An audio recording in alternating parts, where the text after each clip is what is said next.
I've made over $2 million wholesaling real estate, and most of it came from doing the exact opposite of what most beginners are taught. In this video, I'm going to be breaking down the biggest lessons I've learned, the craziest deal I've had to deal with personally, what most wholesalers get wrong, the biggest time and money wasters for beginners, and what I would do differently if I had to start all over again from scratch. I'm Nathan Payne, and I've closed hundreds of deals, made millions, and helped hundreds of other investors launch and grow their business. So let's dive right in. Let's kick it off with the biggest lessons I've learned from doing over $2 million, because it's probably not what you think. Number one is you have to have a solid sales process. If you do not know how to take a seller from point A to point B to the close table, you're going to struggle. Okay. A lot of people think they can just make lowball offers and find somebody that wants to sell, and then eventually they'll get an offer and they'll accept it, and then you just find it and you dispo it to somebody else and you make money. Now that's technically what wholesaling is. You make an offer, it's lower than what you wholesale it to someone or assign it to someone, but it's not like that. There's a sales process behind it. You're talking to real people with real problems that want to sell their properties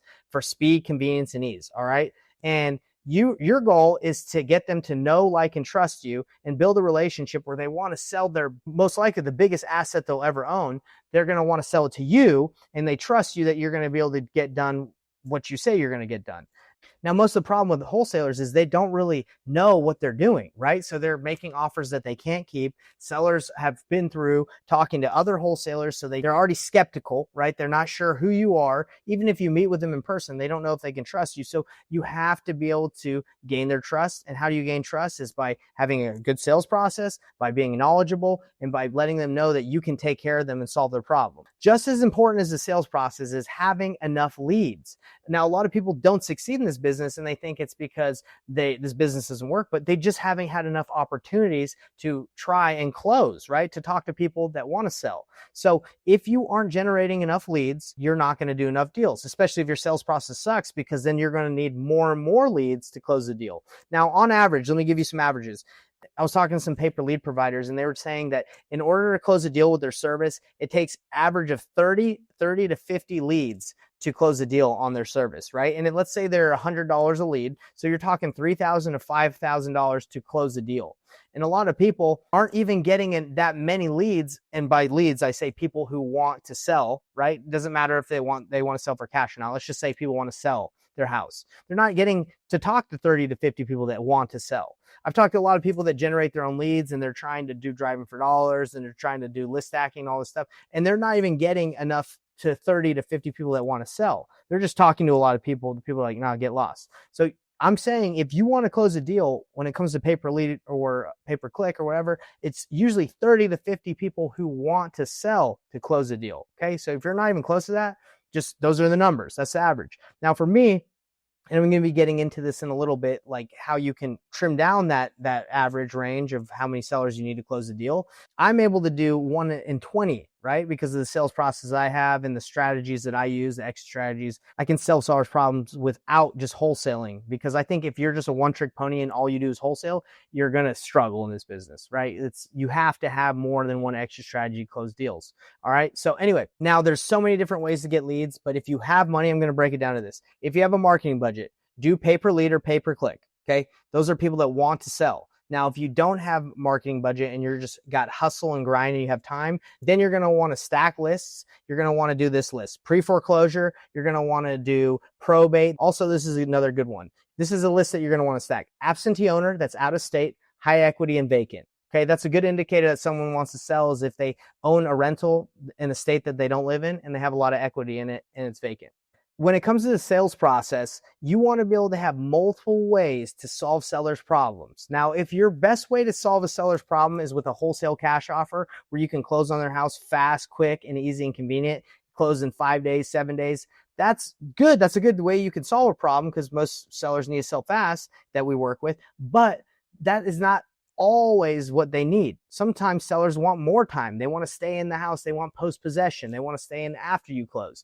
So if you don't know how to work in deals that are like novations, where you can get people more money, where you get the property listed on the MLS, if you don't know how to do creative deals, subject to, if you don't know how to do seller financing, if you don't know how to structure that, you need to learn those skill sets. You need to learn those strategies so you can close more deals.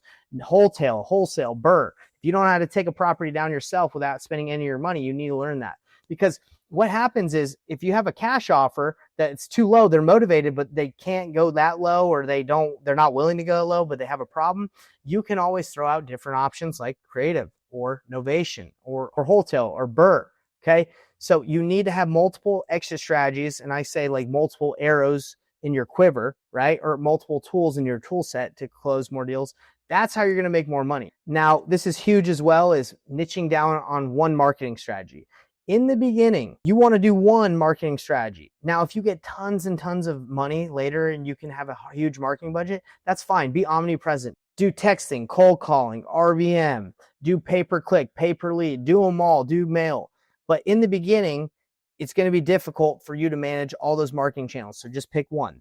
Now, finally, joining a apprenticeship or a mentorship or a community where there are people that are doing deals is very important, because it's going to keep you motivated and you're going to see that this business works. You need to go work with someone that's doing deals, okay? Not that's done deals and is teaching you an outdated strategy, someone that currently is doing deals, okay? Now, if you want help implementing all these lessons that I learned and actually closing deals, that's exactly what we do in the Painless Flipping Apprenticeship, so check out the link below. Now, let me tell you about the craziest deal that I personally had to deal with and the painful and brutal lessons I learned from having to fly to California to kick out a squatter personally. All right. So this deal happened, I think it was a couple years into doing my business when I had gone nationwide. I decided to do a nationwide pay-per-click campaign. And one of the first leads we got was from Rialto, California. What had happened on this deal is we got it under contract for $80,000.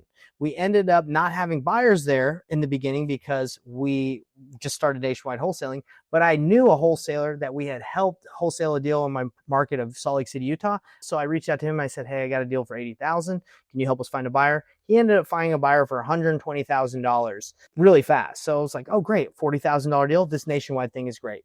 Ended up happening the day of close. The seller tried to back out of the deal and said, hey, I'm giving you guys way too good of a deal. Give me $90,000 or I'm walking.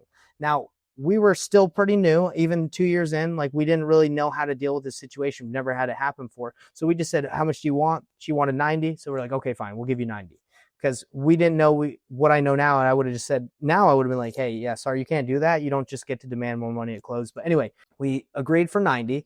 Then what ended up happening is the buyer that guy was bringing, that we were JVing with, ended up bailing last minute. He's like, oh yeah, I don't want this deal anymore. So we're stuck with a seller that wants more money, and we still think it's a great deal. So I ended up buying it with my own money. Okay. So now I own this property in Rialto, California, and don't really know much about it other than it was a good deal. Okay.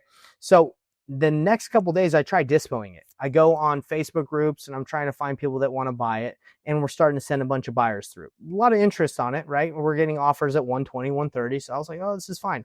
What ended up happening is we started sending buyers there, and all the buyers are like, hey, you know, there's a gate and there's a fence that surrounds this property and we can't get in. It's all locked.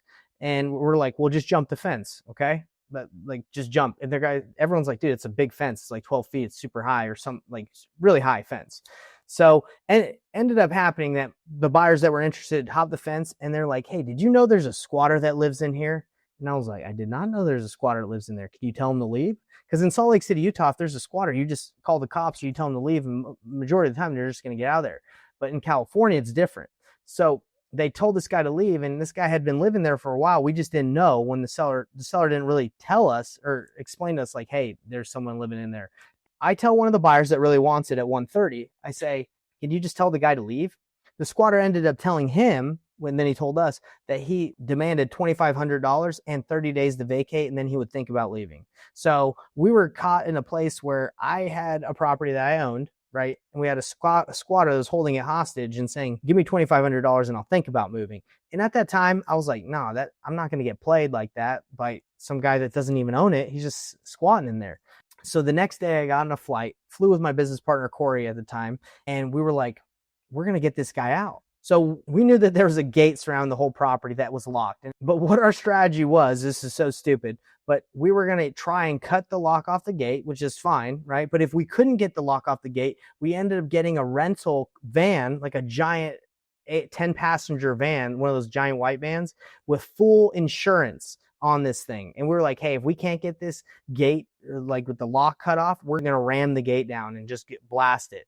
And when we went to the car rental place, we're like, hey, is this thing fully insured? Like, even if we run into anything, like, is there any problems with it? And the guy's like, no, it's fully insured. So I was like, okay, we can blast this gate if this is going to be a problem. And then we went to Home Depot and we were going to hire some Mexicans or some people that, like, hopefully we're going to find some people that were going to be able to board up the property, because it wasn't boarded up, right?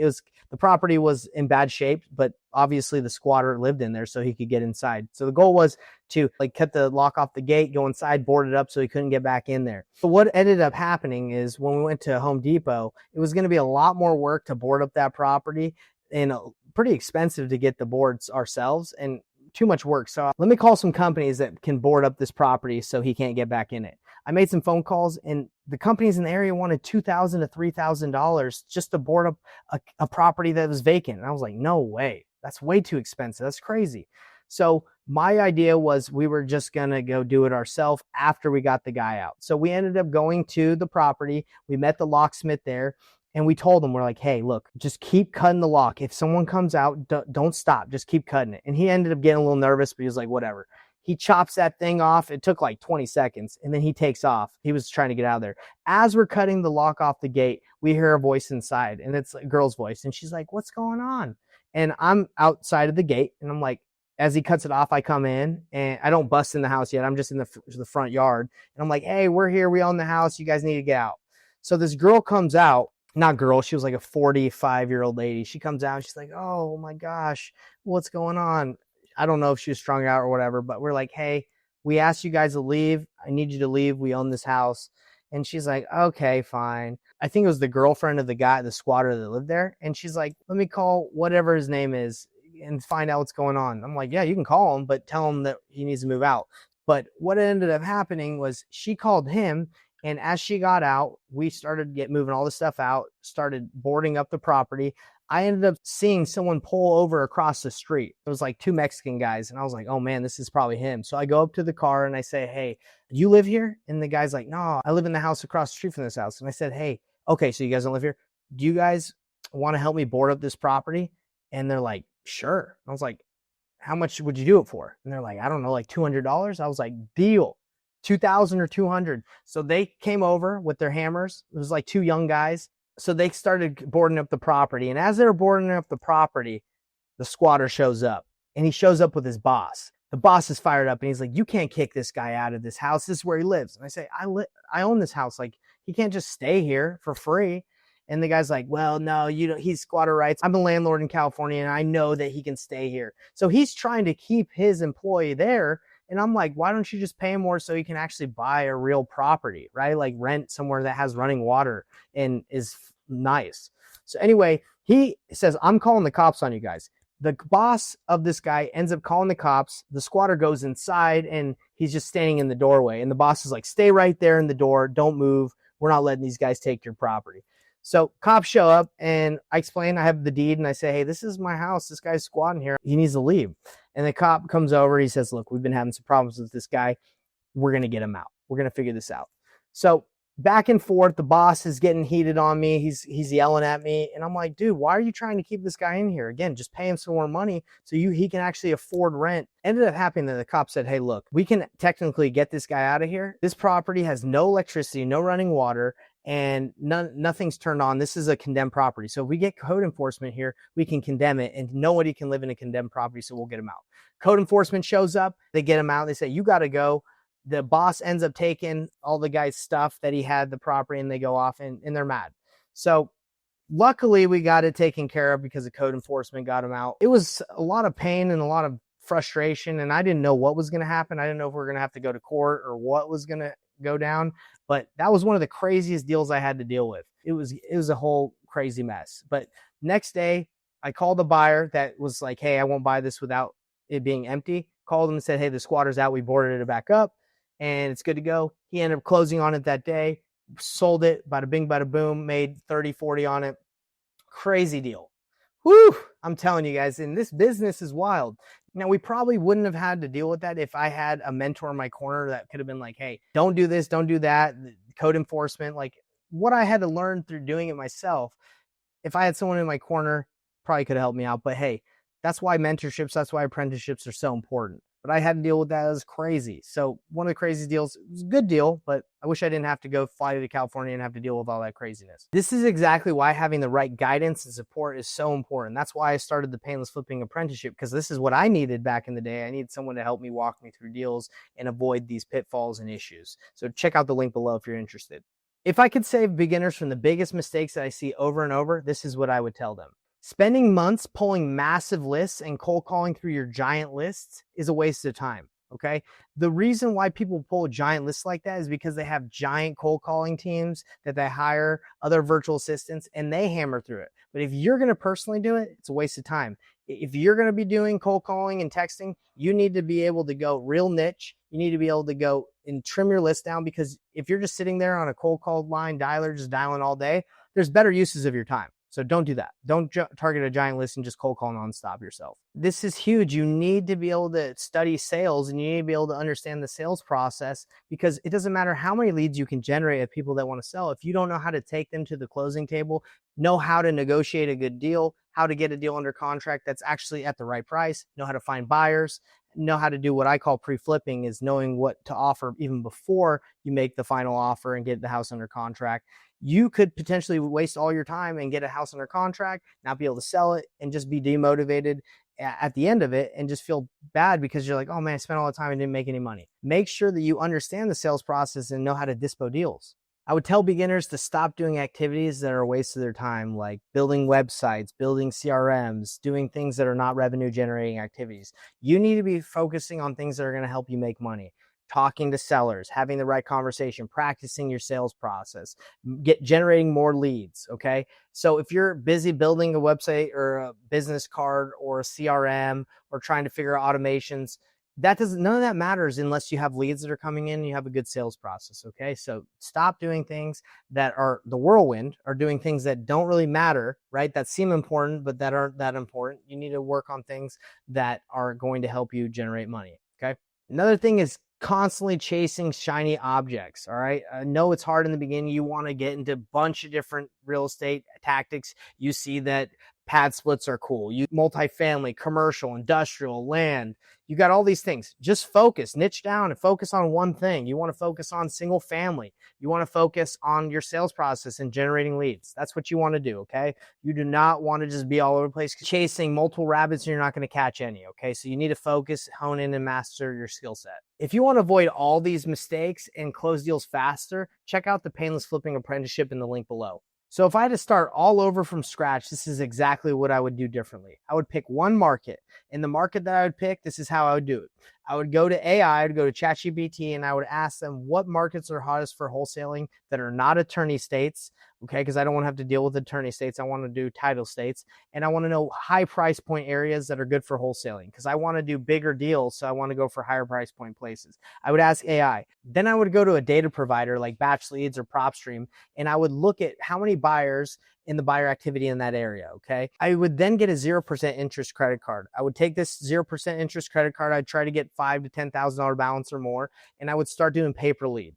As I was doing pay-per lead and generating leads, and I would be spending about $100 a lead to $200 a lead, I'd be practicing my sales process, trying to get really good at the process of talking to a seller, helping them identify their options of selling, and building trust, and just getting better at talking to sellers in general. Don't try to scale too fast, okay? Don't try to get in.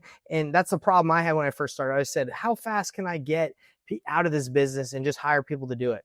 Now, if you try to scale this business and grow too fast, you're going to hire people that aren't going to be that good, and you're going to not know what is required to grow the business, because you just won't have the experience. So don't try and run and scale and get out of the business as fast as you can. That was a big thing when I first started. Everyone was talking about, oh, scale, scale, scale. Scaling can be dangerous in this business, because you can end up getting in a lot of debt trying to hire people, trying to buy more leads to produce them for your team. Don't try and scale too fast. Run the business and be profitable first. If you want to start this business the right way and close your first deal with hands-on support, that's what we do in the Painless Flipping Apprenticeship. So check out the link below and book a call. And if you want to hear why I quit my 6-figure job to go all in on wholesaling, click on this video right now. I break it all down.